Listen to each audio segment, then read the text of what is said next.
Hey everyone, it's Michelle from the Colorado Wolf and Wildlife Center, and I'm hanging out with Chakra and Raksha today.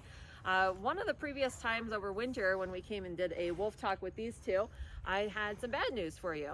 However, today I have good news, and I know I made you all really sad last week with all the really bad news that we had, so I'm really excited to share some of these things with you. So, okay, Chakra's leaving. Raksha, come up. So, some of the good news, I have two good news items today.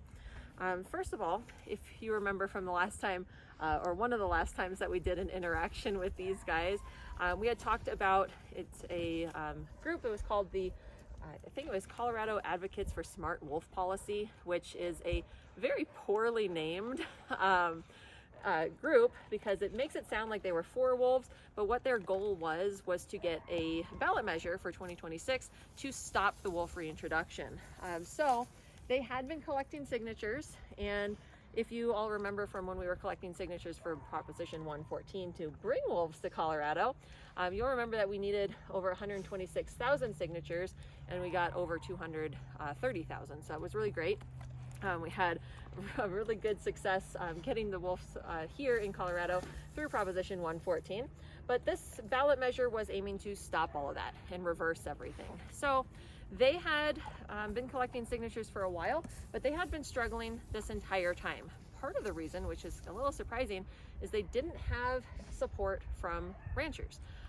Ranchers actually prefer to work with Colorado Parks and Wildlife, with the professionals that are already out there working with our wild wolves, and just kind of working with the program as it already is. So because they didn't have a lot of backing there, they were having a lot of trouble with fundraising. And so this year they only raised about $39,000, which is not very much when you're trying to collect a lot of signatures. So in the end, they actually decided they were going to pause collecting signatures. As far as Colorado politics go, you actually cannot pause signature collecting for ballot measures.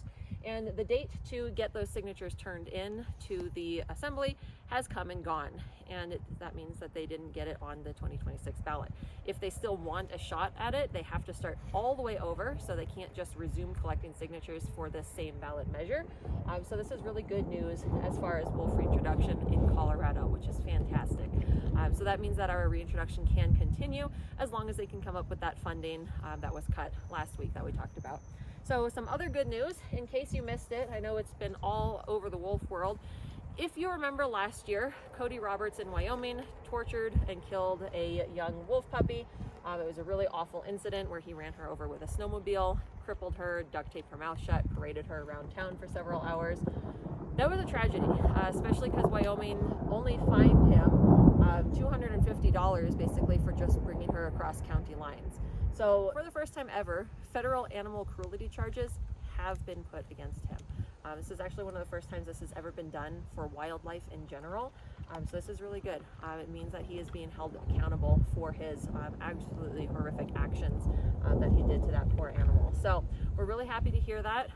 It is only going to be 2 years in prison, but he is going to be losing a lot of his other licenses and things like that. So we're thankful that there is going to be some accountability. So I hope you all enjoyed some good news for a change for our wolf world. If you have any questions, let us know. We'll be happy to share with you those questions and answers next week, or we'll go over some additional wolf topics when we see you all then.